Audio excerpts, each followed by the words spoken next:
Did you know that before Warcraft was the... Fuck me. Instantly the first take. Ugh. Did you know that before Warcraft was the disgusting lump of an MMO it is today, it was actually fun?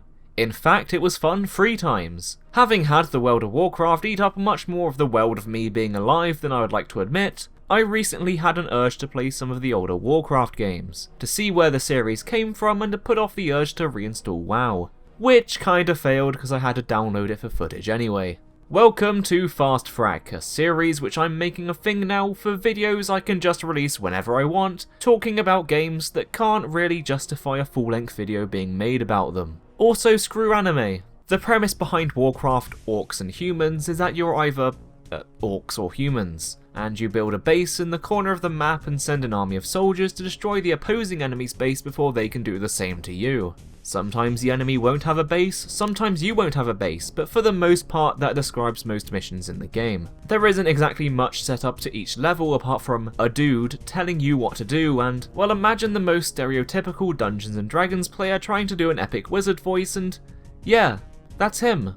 As a test of your abilities, the king has appointed you as regent over a small parcel of land. Let me just say straight off the bat that the biggest problem Warcraft has is how apocalyptically slow the gameplay is. Though the speed is perfectly acceptable for when you're fighting, leading up to that fighting is a whole lot of waiting.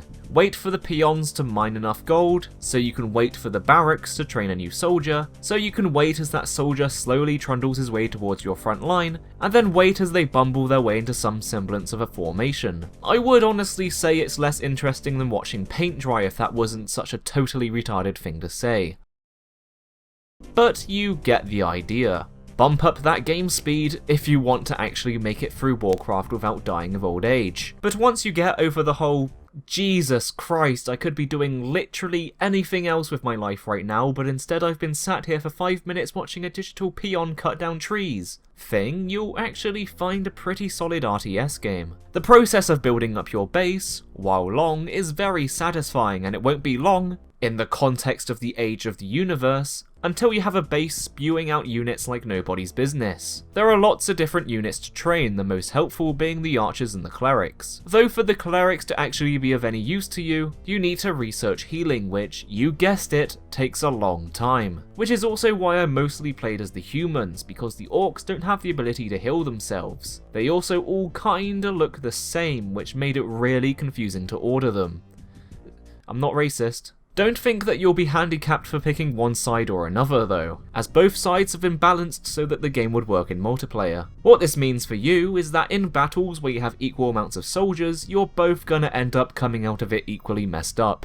As a result, the best strategy apart from using a soldier to bait enemies into a trap of archers because, oh man, I just actually have other things to do apart from play Warcraft, believe it or not, was to brute force my way through the game by ensuring I had way more troops than the enemy. Now this doesn't really take much skill to do, but it does take a lot of patience, as it would take around 20 minutes just for me to get my base and soldiers built up to a level that I actually felt confident in assaulting the enemy base. That's 20 solid minutes of this.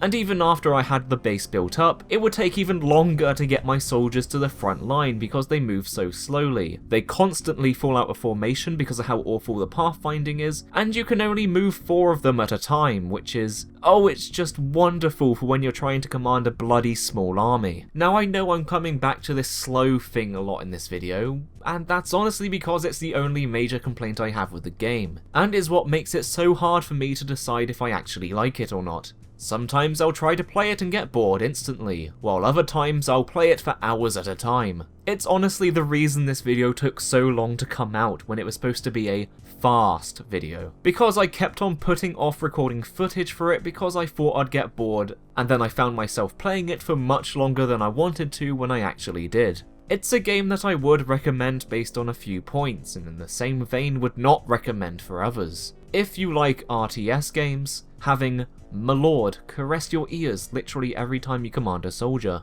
Yes, my lord. Yes, my lord. Yes, my lord. Yes, my lord. Yes, my lord. And have lots of patience, I would absolutely say that you should give Warcraft a shot. If you don't have much patience but still want to try out Warcraft, I'd recommend Warcraft 2 or 3 because they don't move at an offensively slow pace. Finally, for those unfortunate enough to like World of Warcraft and want to see how the world and story developed from the beginning, I would say there is almost no point because pretty much everything that happens in this game has been retconned and is going to be explained in that new movie what is coming out.